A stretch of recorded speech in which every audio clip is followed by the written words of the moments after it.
টালিগঞ্জের technician স্টুডিওতে বিশেষ বৈঠক আজ, আর সেই বৈঠকে হাজির টালিগঞ্জের বিধায়ক পাপিয়া অধিকারী। কলাকুশলীরা টালিগঞ্জের এই বৈঠকে হাজির থাকছেন। বিজেপি বিধায়ক পাপিয়া অধিকারীর সঙ্গে টালিগঞ্জের টেকনিশিয়ান স্টুডিওতে আজকের এই বিশেষ বৈঠক। টালিগঞ্জের বিধায়ক পাপিয়া অধিকারী তিনি আজকের এই বৈঠকে হাজির থাকবেন। টালিগঞ্জের কলা কুশলীদের সঙ্গে বিজেপি বিধায়কের এই বৈঠক হতে চলেছে টালিগঞ্জের টেকনিশিয়ান স্টুডিওতে। পার্থপ্রতিম ঘোষ আমাদের প্রতিনিধি রয়েছেন আমাদের সঙ্গে টেলিফোন লাইনে। পার্থপ্রতিম, কি নিয়ে আজকের এই বৈঠক? দেখো, তুমি দেখেছো ইতিমধ্যে স্টুডিও পাড়াতে কিন্তু একের পর এক অভিযোগ সামনে এসেছিল এবং সেই সামনে আসে অরূপ বিশ্বাস এবং তারা বলেন যে বিশ্বাস ব্রাদার্সের বিরুদ্ধে একের পর এক অভিযোগগুলো সামনে আসে এবং অভিযোগ করেন হচ্ছে টেকনিশিয়ানরা অর্থাৎ কলাকুশলীরা অভিযোগ করেন এবং সেই সমস্ত অভিযোগগুলোর পরিপ্রেক্ষিতে আজকে একটা বিশেষ বৈঠক ডাকা হয়েছে স্টুডিও পাড়ায় এবং সেই বৈঠকে ইতিমধ্যেই টালিগঞ্জের বিধায়ক পাপিয়া অধিকারী তিনি অংশ নিয়েছেন এবং এক কলাকুশলীদের সঙ্গে আজকের এই বৈঠক হচ্ছে। সেই বৈঠক থেকে মূলত যে অভিযোগগুলো সামনে এসছে সেই সমস্ত অভিযোগগুলো পরিপ্রেক্ষিতে একেবারে টেকনিশিয়ানদের সঙ্গে করে নিয়ে এই বৈঠক হচ্ছে এবং এই বৈঠক শুরু হয়েছে। যে বৈঠকে টালিগঞ্জের বিধায়ক পাপিয়া অধিকারী তিনি উপস্থিত রয়েছেন এবং টেকনিশিয়ানরা উপস্থিত রয়েছে, তাদের সঙ্গে বৈঠক করছেন পাপিয়া অধিকারী। ধন্যবাদ পার্থপ্রতিম। বৈঠক ইতিমধ্যেই শুরু হয়েছে। বৈঠকে রয়েছেন টালিগঞ্জের বিধায়ক পাপিয়া অধিকারী। টালিগঞ্জের কলা কুশলীদের সঙ্গে বিজেপি বিধায়কের এই বৈঠক চলছে। বিশ্বাস ব্রাদার্সের বিরুদ্ধে এর আগে একাধিক অভিযোগ ছিল স্টুডিও পাড়ায়, অর্থাৎ অরূপ বিশ্বাস এবং স্বরূপ বিশ্বাসের বিরুদ্ধে টালিগঞ্জের কলা কুশলীরাই তারা বারবার করে মুখ খুলেছিলেন। আর সেই সমস্ত অভিযোগ নিয়ে কথা বলতেই আজকের এই বৈঠকে হাজির টালিগঞ্জের বিধায়ক পাপিয়া অধিকারী।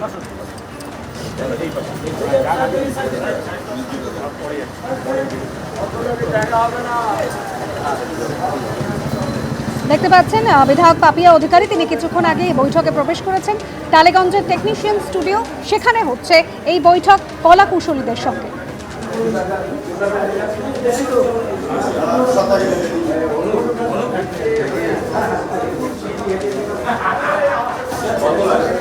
অরূপ বিশ্বাসের বিরুদ্ধে কলাকুশলীরা বারবার করে মুখ খুলেছেন, ব্যান কালচারের প্রতিবাদ করেছেন তারা।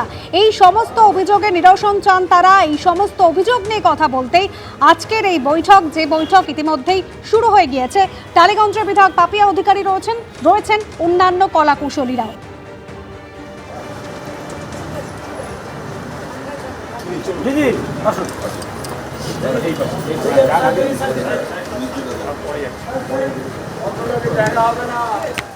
সুরেন্দ্রনাথ কলেজের ইউনিয়ন রুমে অস্ত্র, তৃণমূল নেতা দেবাশিস বন্দ্যোপাধ্যায় সহ দুজনের বিরুদ্ধে অস্ত্র আইনে মামলা রুজু। আরো বিস্তারিত জানতে আমাদের প্রতিনিধি ময়ূক ঠাকুর চক্রবর্তী আমাদের সঙ্গে রয়েছে।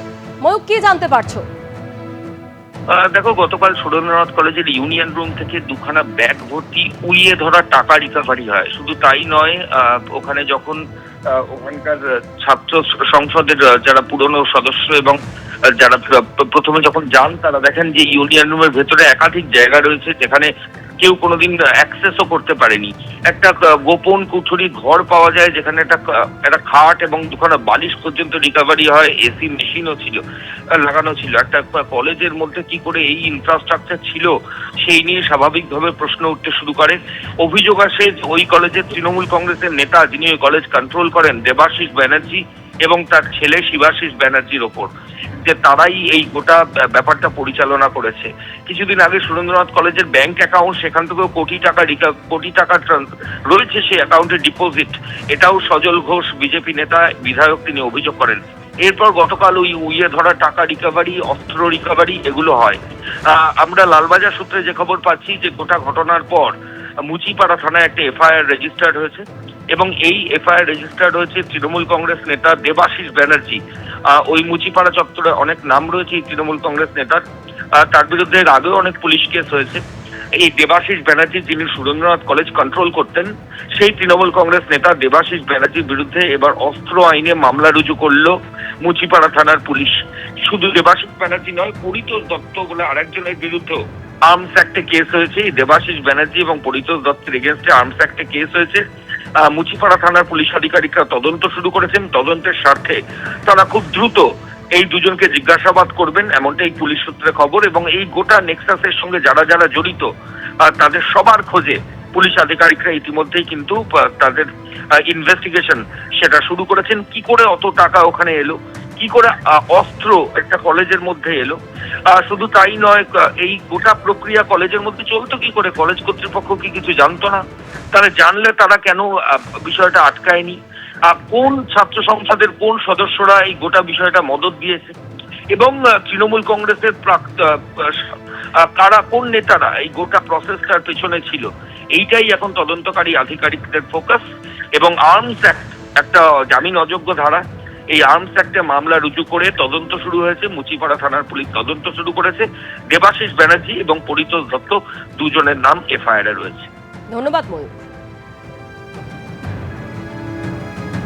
মমতা বন্দ্যোপাধ্যায়ের ভাই বাবুন বন্দ্যোপাধ্যায়ের নিশানায় প্রাক্তন ক্রীড়ামন্ত্রী অরূপ বিশ্বাস। অরূপ বিশ্বাসের থেকেও বর্তমান ক্রীড়ামন্ত্রী নিশীথ প্রামাণিক অনেক ভালো, তার কাজকর্ম আমার ভালো লেগেছে। বেঙ্গল বক্সিং অ্যাসোসিয়েশনের সচিব ও হ্যান্ডবল সংস্থার প্রেসিডেন্টের পদ থেকে ইস্তফা বাবুন বন্দ্যোপাধ্যায়।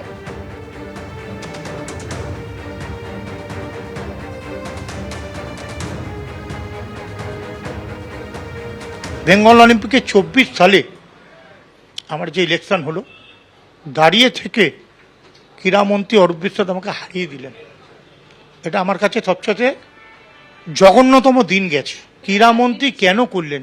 ক্রীড়ামন্ত্রী তার ভাইকে নিয়ে আসার জন্যে, তার ভাইকে এখানে ঢুকিয়ে রেখে যাতে আমাকে এখান থেকে সাইড করতে পারে, তার কথাই ভেবেছিলেন। তারপরে সুজিত বোস, সেই 24 সালেই আমি হকির প্রেসিডেন্ট ছিলাম। সেখানে হকির প্রেসিডেন্টের জায়গায় সুজিত বোস বলল, বাবুন তুই তো অনেকগুলো পদে আছিস, আমার একটা পদ দে, আমি তোকে 1-1.5 বছরের পরে ছেড়ে দেবো, আমি তোকে চেয়ারম্যান করে দিচ্ছি, তোকে এই করে দিচ্ছি। কিন্তু যে কথা দিয়ে কথা রাখতে পারিনি, সেখানেও আমাকে ওখান থেকে সরিয়ে দেওয়া হলো। এই বরং খেলার জন্য একটা জিনিস করেছে, ক্ষুদিরামে কিছু ঘর ছিল, মানে অ্যাথলেটিক্সের ঘর, টেবিল টেনিসের ঘর, তাদের ঘরগুলো ভেঙে দিয়ে বলেছিল ঘর দেবে, কিছুই করেনি। ক্ষুদিরামকে সাজিয়ে প্লেয়ারদের জন্য বেঙ্গল অলিম্পিকের কিছু কাজ করবে বলেছিল, সেটাও করে দেয়নি। ইভেন এই যে এত বছর ধরে আমরা বেঙ্গল অলিম্পিকে এইটুকু ঘর নিয়ে বসে আছি, অলিম্পিক ভবন করবে বলেছিল, সেটাও করে দেয়নি। আমার মনে হয় এই সরকার করে দেবে। এবিপি আনন্দ, এগিয়ে থাকে, এগিয়ে রাখে।